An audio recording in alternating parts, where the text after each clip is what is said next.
আমি জানিম যে জুবিন গাৰ্গ হত্যাৰ আন এটা নতুন বাতৰি আপোনালোকৰ ওচৰত লৈ আহিছোঁ। আন এটা নতুন খবৰ লৈ আহিছোঁ। বিস্ফোৰণ খবৰ এটা আপোনালোকৰ বাবে লৈ আহিছোঁ। ভিডিঅ'টো শেষলৈ চাব আৰু ভিডিঅ'টো ভাল লাগে লাইক কমেণ্ট কৰি চেনেলটো মই ছাবস্ক্ৰাইব কৰিব আৰু ভিডিঅ'টো শ্বেয়াৰ কৰিব। পৰহি 14 তাৰিখ পৰহি ছিংগাপুৰ কোৰ্টে যিটো মানে এটা ৰায়দান দিছে, প্ৰথম পৰ্যায়ৰ ৰায়দানটো তেওঁ তাত কোৱা হৈছে যে জুবিন গাৰ্গৰ শৰীৰত অত্যাধিক এলকহল পোৱা গৈছে আৰু তেওঁ পানীত ডুবিয়ে তেওঁৰ মৃত্যু হৈছে। ঠিকে আছে, তেওঁলোকৰ ৰায়টো দিছে আৰু ইতিমধ্যে ছিংগাপুৰ পুলিচে এটা কেছ ছাবমিট কৰিছে আৰু সেই কেছটো যিমানখিনি গম পাওঁ সেই সংক্ৰান্তত তেওঁলোকে ঘৰুৱা মানে জুবিন গাৰ্গৰ পত্নী গৰিমা গাৰ্গৰ লগত বহুতবাৰ কথা পাতিছে ছিংগাপুৰ পুলিচে। গৰিমা গাৰ্গৰ যিখিনি ক'ব লগা আছিল কৈছে, সেইটো হিচাপে তেওঁলোকে যোগাযোগ চলি আছে আৰু ইতিমধ্যে সেই ৰায়দানত জুবিন গাৰ্গৰ খুৰাক মনোজ বৰঠাকুৰদেৱ আৰু আমাৰ ৰাহুল কুতুব শৰ্মা উপস্থিত আছিল। তেওঁলোকে উপস্থিত থাকি গোটেইখিনি গম পাইছে আৰু তেওঁলোকৰ কিবা ক'বলগীয়া আছিল কৈছে। এতিয়া ঠিকে আছে, তেওঁলোকে ছিংগাপুৰ কোৰ্টে সেইটো ৰায়দান দিছে, কিন্তু সেই ৰায়দানটো মই ভাবোঁ যে বহুত সহায় কৰিব আমাক। এজন অসুস্থ মানুহক তেওঁ 400 গুণ অধিক তেওঁ শৰীৰত এলকহল পোৱা গৈছে বুলি কৈছে। ইমান কম সময়ত তেওঁ সিমানখিনি এলকহল সেৱন কাৰ লগত কৰিলে?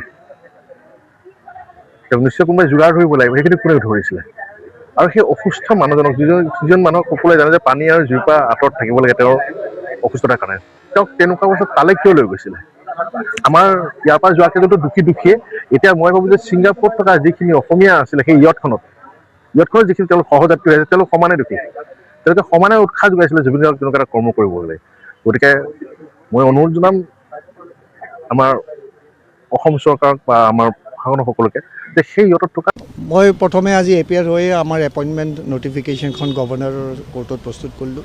কোৰ্টো চাগে ইন দ্য মিন টাইম পাইছে, তো সেইটো আমাৰ ৰেকৰ্ডিংটো কৰিলে যে আমি 5জনৰ গোটেই টীমটোৱে মানে এপইণ্টেড হৈছোঁ।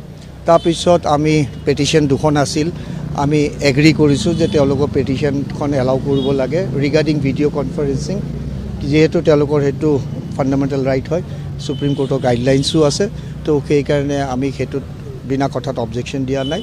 কিন্তু তাতে মই খালি মোৰ ফালৰ পৰা 2টা কণ্ডিশ্যন দিছিলোঁ আছিল যে একিউজডে যাতে কোনো ধৰণৰ আইডেণ্টিটিটো ডিছপুট কৰিব নোৱাৰে, আৰু ছেকেণ্ড আছিল যে কিবা কাৰণে যদি লিংক ফেইলাৰ হয় তেতিয়াহ'লে আপোনাৰ এই প্ৰচিডিংটো কোৰ্টত কণ্টিনিউ থাকিব। তেওঁ সেইটো ক্লেইম কৰিব নোৱাৰে যে মোৰ লিংক ফেইলাৰ হ'ল কাৰণে মই প্ৰস্তুত হ'ব পৰা নাই।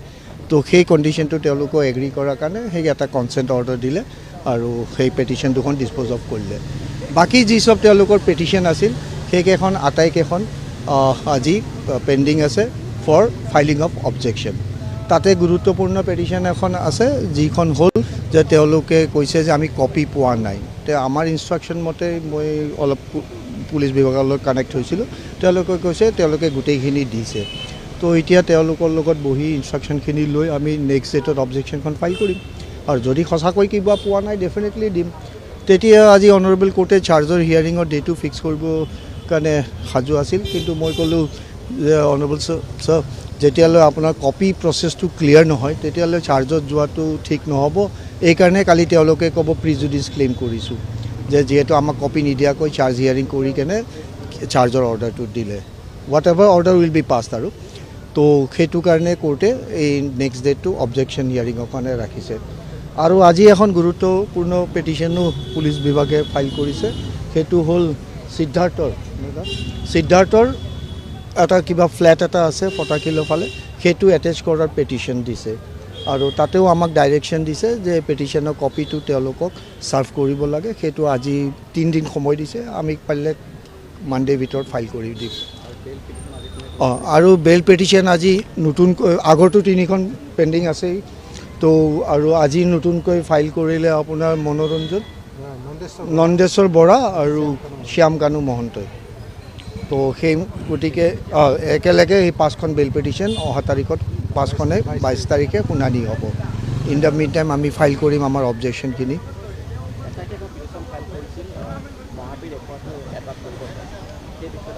হয়, সেইটো এটা মিছ কেছ হিচাপে ৰুজু হৈছে, মিছ কেছ 1 of 26।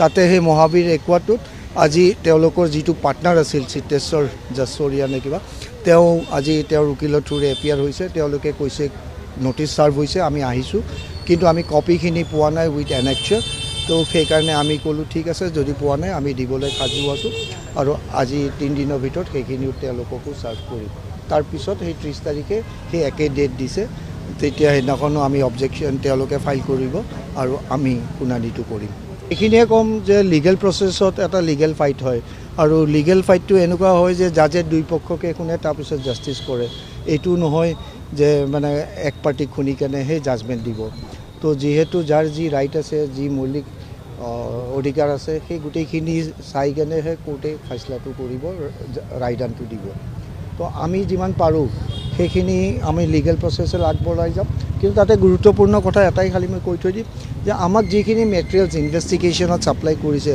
আমি সেই ভিত্তিতে কেছটো আগবঢ়াই লৈ যাম যিহেতু আমাৰ আইনী প্ৰক্ৰিয়া সেইটো আমি কোনো এডো এক্সট্ৰা নতুন কৰিব নোৱাৰোঁ কোনো ছাবজেক্টটো কৰিব নোৱাৰোঁ যিখিনি আছে সেই তথ্য ভিত্তিতেই আমি কেছটো চলাই লৈ যাব লাগিব অৰ্থাৎ পুলিচে দিয়া মেটেৰিয়েলছৰ ওপৰতেই গোটেইখিনি হ'ব তাৰে ভিতৰত আমি যিখিনি লিগেল জ্ঞান পাইছোঁ সেই লিগেল জ্ঞানেৰে আমি কেছটো আগবঢ়াই লৈ যাম বুলি আশা ৰাখিছোঁ হয় সেইটো তেওঁৰ দৃষ্টিকোণেৰে কৈছে বাৰু ঠিকে কৈছে হয়তো কিন্তু পুলিচেও তেওঁলোকৰ দৃষ্টিকোণেৰে যিখন চাৰ্জশ্বিট দিছে তাতে তেওঁলোকক একিউজো কৰা নাই উইটনেছো কৰা নাই ওৱান এছপেক্ট বাট মই এইখিনিয়ে ক'ম যদি এভিডেঞ্চ লওঁতে যদি এই মেটেৰিয়েল ছাৰ্ফেচ কৰে তেতিয়াহ'লে তেওঁলোকৰ এগেইনষ্টে আমি ছেকশ্যন 319 CRPC মই আগৰ ছেকশ্যনটো যদি কৈছোঁ এতিয়াতো BNSS দিয়ে ৰুল ল'ব তো সেই 319ত আমি নতুনকৈ আছামীবিলাককো ইয়াতে টানি আনিব পাৰিম নতুনকৈ চামিল কৰিব পাৰিম আৰু যদি পুলিচেও ভাবে ছাপ্লিমেণ্টাৰী চাৰ্জশ্বিট তেওঁলোকে ইনভেষ্টিগেট কৰি দিব পাৰে সেইটো সময়ে ক'ব কিন্তু আমাৰো এটা লিগেল ৰাইট আছে ছেকশ্যন 319 CRPC যে কোনোবা আছামীক কিবা কাৰণত যদি আছামীক কৰা নহ'ল তেতিয়াহ'লে কোৰ্টত যদি সেই সাক্ষী প্ৰমাণ হৈছে যে তেওঁলোক প্ৰেজেণ্ট আছিল তেওঁলোকো part and parcel of it যিকোনো কেছতে মই জেনেৰেলাইজ কৰি কৈছোঁ যে তেওঁলোকক 319 CRPC অধীনত আনিব পাৰে যিখিনি জ্ঞান পাইছোঁ তাৰে ভিত্তিত কৈছোঁ আৰু